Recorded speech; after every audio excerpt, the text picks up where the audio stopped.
Hello friends, I am Babli Singh and welcome back to my channel Babli's garden and blogs. तो friends, एक बार फिर हाजिर हूँ एक खूबसूरत से नए फ्लावरिंग प्लांट के साथ जिसका नाम है टेकोमा, जिसे येलो बेल्स, गोरी चोरी या फिर ट्रम्पेट वाइन के नाम से भी जाना जाता है।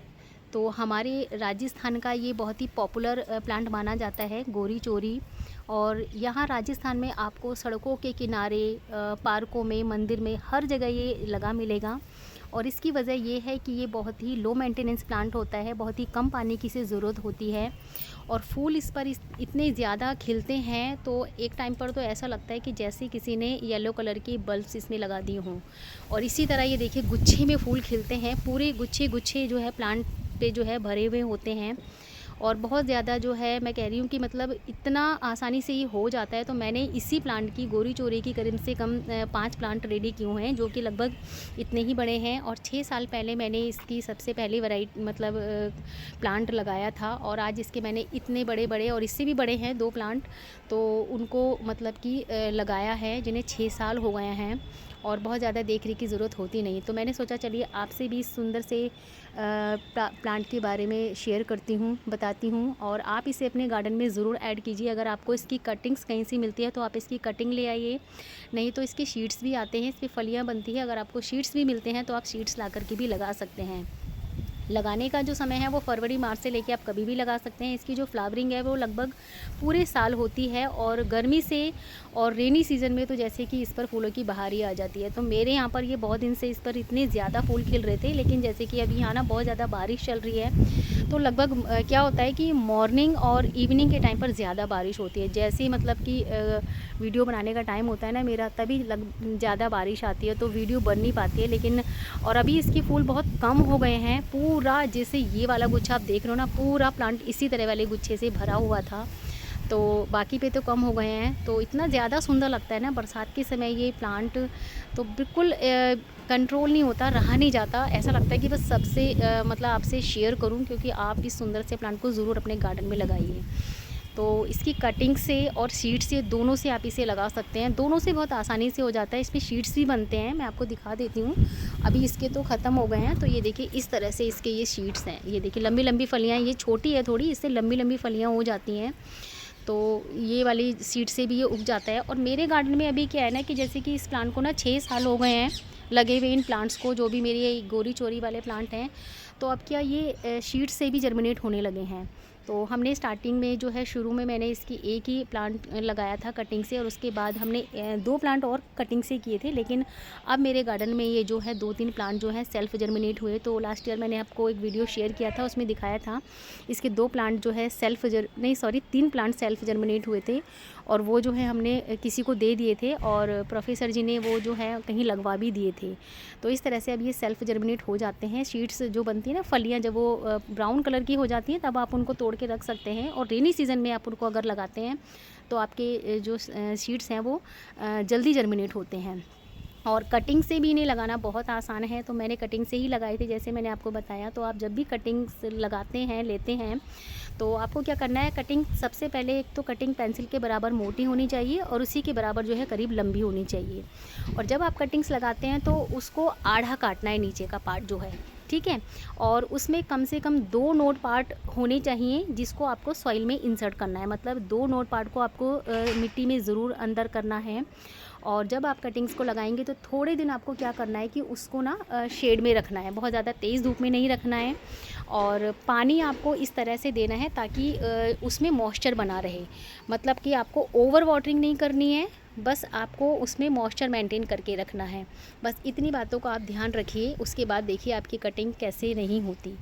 तो बस इस तरह से आप कटिंग से भी लगा सकते हैं और इसको शीट से भी लगा सकते हैं। बाकी इसको आप जो है जब भी लगाएं तो वेल ड्रेन्ड सॉइल में ही लगाएं। वैसे तो ये रेतीली मिट्टी में बहुत ज़्यादा अच्छा चलता है, लेकिन हम क्योंकि इनको घर में पॉट में लगाते हैं तो उसके लिए हमें वेल ड्रेन्ड सॉइल ही बनाना पड़ेगा। अगर आप किसी ज़मीन में लगा रहे हैं, जैसे आपके घर के आगे ज़मीन है, ग्राउंड है, तो वहाँ पर तो आप कैसी भी लगा सकते हैं, कोई ज़रूरत नहीं है आपको इन सब बातों की ध्यान रखने की। लेकिन अगर आप घर में किसी पॉट में लगा रहे हैं, कंटेनर में लगा रहे हैं, तो आपको इसके लिए वेल ड्रेन्ड सॉइल बनाना है। उसके लिए आपको क्या करना है कि एक भाग आप नॉर्मल मिट्टी ले लीजिए और एक भाग, जैसे कि मैं आपको हमेशा बता दूँ ना कि एक भाग आपको रेतीली मिट्टी का लेना है, तो इसमें आपको क्या करना है, एक भाग ना लेकर के 2 भाग रेतीली मिट्टी का लेना है। और उसके बाद जो है एक भाग आप जो है कंपोस्ट का ले लीजिए, कोई भी कंपोस्ट डाल लीजिए आप उसमें, फर्टिलाइज़र जैसे कि काउडंग कंपोस्ट होता है ना, गोबर की खाद होती है या घर की बनी हुई खाद होती है, तो वो डाल दीजिए। और थोड़े से इसमें डीएपी के दाने ज़रूर ऐड कीजिए और थोड़ा 1 चम्मच के करीब उसमें फंगिसाइड। बस इस तरह से जो है आप इसकी सॉइल बनाइए और फिर देखिए उसमें आप लगाइए कि आपका पौधा कैसे नहीं चलता। तो इस तरह से वेल ड्रेन्ड सॉइल बनाइए। और इसके अलावा जो है सनलाइट की अगर मैं बात करूं फ्रेंड्स, तो ये फुल सन लविंग प्लांट है। हमारे राजस्थान में जैसे मैंने आपको बताया कि ये इसीलिए ज़्यादा चलते हैं क्योंकि मतलब यहाँ पर क्या, एक तो मिट्टी जो है वो थोड़ी रेतीली है और यहाँ पर जो है गर्मी जैसे कि ज़्यादा ही होती है, बाकी जगह से ऐसा कहा जाता है। तो भाई इसीलिए यहाँ पर ये ज़्यादा चलते हैं। तो सन लाइट कितनी भी हो इस पर ऐसा कोई असर नहीं होगा, ख़राब नहीं होगा। आप इसे फुल सनलाइट में रख सकते हैं। और वाटरिंग की अगर बात करूँ तो पानी की इसे वैसे कम ज़रूरत होती है, लेकिन जब ज़मीन में लगे होते हैं तब। लेकिन हम अगर इसे घर में पॉट में लगा रहे हैं तो हमें क्या करना है कि तब इसे पानी का थोड़ा ध्यान रखना पड़ेगा। तब भी आप इसको जो है मतलब बहुत ज़्यादा पानी ना दें, ओवर वाटरिंग बिल्कुल नहीं करनी है, बस आप इसमें मॉइस्चर मेंटेन करके रखें। इस तरह से जो है आप इसे वाटरिंग करें। 1-2 दिन अगर पानी नहीं भी मिलता तो ज़्यादा फ़र्क नहीं पड़ेगा। और मतलब बहुत ज़्यादा अगर गर्मी है जैसे कि मई जून बारिश से पहले का, तो आप थोड़ा-सा ध्यान रख लीजिए। और ये पानी और सनलाइट की बातें तभी ज़्यादा ध्यान रखनी पड़ती हैं, क्यों? क्योंकि हम उनको पॉट में लगाते हैं, लेकिन अगर आपकी ज़मीन में लगाना है तो आपके लिए सबसे बेस्ट है, कोई दिक्कत और कोई ज़्यादा देख-रेख की ज़रूरत नहीं है। ज़्यादातर इसे लोग हैज के तौर पर लगाते हैं, बहुत सुंदर लगते हैं। और जैसे कि आपको अपने एंट्रेंस पे लगाना है कोई पौधा, तो आप ये वाला पौधा लगा सकते हैं, बहुत ज़्यादा सुंदर लगते हैं। बाकी इसकी अलग से मैं कंपोस्ट की बात करूं, फर्टिलाइज़र की, तो भाई देखो जैसे अब हम लोग क्या इसको पॉट में ही लगाते हैं ना, तो उसके लिए क्या होता है कि हमें खाद देनी पड़ती है, क्योंकि हम चाहते हैं कोई भी पौधा जो हम लगा रहे हैं वो हमारे गार्डन में बहुत लंबे समय तक रहे, काफ़ी सालों तक रहे। तो मेरे गार्डन में ये 6 साल से ऊपर इन सभी प्लांट्स को हो गए हैं, तो उसकी वजह यही है कि मैं इनकी देख रेख करती हूँ, तो तभी इन पर ये इतनी अच्छी फूल खिल रहे हैं। तो हम क्या करते हैं कि इन्हें महीने में एक बार जो है फर्टिलाइज़र देते हैं। उसमें क्या, मैं अपने घर का बना हुआ होममेड फर्टिलाइज़र देती हूँ। और बीच बीच में हम जो है थोड़ा काउडंग कंपोस्ट भी देते हैं, लेकिन महीने में कभी 1.5 महीने में जो है देते ही रहते हैं। तो इससे क्या, आपका पौधा लंबे समय तक बना रहेगा, ख़राब नहीं होगा। तो आप महीने में एक बार इन्हें कोई भी फर्टिलाइज़र ज़रूर दें। बाकी रेनी सीज़न में इनमें थोड़ा इंसेक्ट का अटैक भी होता है, तो जैसे कि मैं अभी आपको दिखाती हूँ थोड़ा-सा यहाँ पर कि इस टाइम पर क्या होता है ना, ये देखिए इस तरह से, ये चींटे इसमें लगे हुए हैं, तो इसी तरह इसमें ना मिलीबग्स बहुत लग जाते हैं। इस प्लांट में बहुत मिलीबग्स लगते हैं, लेकिन वो अपने आप थोड़े टाइम में सही भी हो जाते हैं। लेकिन अगर बहुत ही ज़्यादा संख्या में आपके प्लांट में मिलीबग्स लग गए हैं, तो आप उसमें नीम ऑयल का स्प्रे करते रहिए कंटिन्यूअसली, और अपने प्लांट को बाकी प्लांट से थोड़ा-सा अलग रख दीजिए ताकि आपके बाकी प्लांट्स जो है ख़राब ना हो। तो बस यही इसकी देख रेख है। बहुत ही खूबसूरत फ्लावरिंग प्लांट है, एक बार आप अपने गार्डन में ज़रूर ऐड करिए, क्योंकि बहुत ही कम देख रेख में चलने वाला है। आपको इसकी ज़्यादा देख रेख करनी ही नहीं पड़ेगी, और कहीं से भी आपको इसकी कटिंग्स मिलती है, शीट्स मिलते हैं, तो बस इस टाइम पर रेनी सीज़न में ला करके जो है आप इसके लगा सकते हैं। और अब मैं दिखाती हूँ इसकी आपको और वैरायटी। मेरे पास टेकोमा की बहुत सारी वैरायटी हैं, तो ये देखिए, ये इसकी दूसरी वैरायटी है। इसके फूलों में और उसके फूलों में थोड़ा सा फ़र्क है, ये बिल्कुल गोल शेप में होते हैं, ये भी टेकोमा की ही वैरायटी है। और एक ये देखिए सामने ऑरेंज वाली लगी है, ये हनी कैप्सिकल, और ये वाला, ये पूरा इस तरह से फैला हुआ है। तो ये देखिए, ये भी इसकी एक वैरायटी है। तो 3 वैरायटी ये है, और इसके अलावा मेरे पास इसकी 2 वैरायटी और हैं जो मैं अभी आपको दिखाऊंगी। और ये है मेरा इसी का दूसरा प्लांट, यही गोरी चोरी वाला। तो ये देखिए, ये भी कितना लंबा हो गया है, जबकि अभी मॉनसून से पहले इसकी भी हमने कटिंग करी थी, लेकिन ये सारे अभी बहुत बड़े हो गए हैं। और आप देख सकते हैं नीचे इसका स्टैम्प कितना ज़्यादा मोटा है। तो थोड़ा सा इधर अंधेरा भी हो रहा है, ये देखिए बड़े बड़े ग्रो बैग्स में लगाया हुआ है, आप देख सकते हैं, इसके स्टैम्प से अंदाज़ा लगा सकते हैं। ये सब मेरे 6 साल पुराने प्लांट्स हैं। और ये देखिए, इसकी ये शीट्स जो है, इसमें इतने बड़े बड़े शीट्स बन गए हैं। तो ये वाली वैरायटी है, येलो वाली, और इसके शीट्स जो है अब बाद में बनना शुरू होंगे, ये गोरी चोरी जो है। और एक वैरायटी इसकी ये है, तो इस पर भी जो है रेनी सीज़न में सबसे ज़्यादा फूल खिलते हैं। आप देख सकते हैं कि कितने ज़्यादा फूल इसमें खिल रहे हैं। और मैंने अभी इसको इधर सपोर्ट दिया है क्योंकि ये थोड़ा सा फैल गया है और अभी प्लांट्स को जो है कटिंग करने का टाइम नहीं मिल रहा है, तो यहाँ इस तरह से सपोर्ट दे दिया है। पूरा प्लांट जो है इस तरह फूलों से भरा हुआ है। और ये देखिए कितनी इस तरह से शेप इसकी बिगड़ गई है, तो इसकी जब हम कटिंग करेंगे, प्रूनिंग करेंगे तो इसकी कटिंग से भी लगाएंगे, तो इसलिए थोड़ा सा जो है लेट हो गया है और अभी इसकी प्रूनिंग करनी है। और ये भी बहुत अच्छे जो है कलर के फूल इस पर खिलते हैं, ये भी टेकोमा की ही वैरायटी है। और एक रखा है मेरा, देखिए वही गोरी चोरी वाला प्लांट यहाँ पर, तो ये भी बहुत ही बड़ा है। और ये देखिए इस पर भी इतने फूल खिल रहे हैं।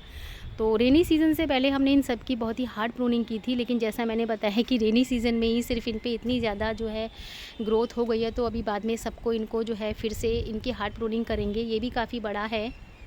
और एक है ये वाला टेकोमा, इस पर भी ऑरेंज कलर के फूल आते हैं, लेकिन इसके ऑरेंज कलर जो है वो थोड़ा सा दूसरा है।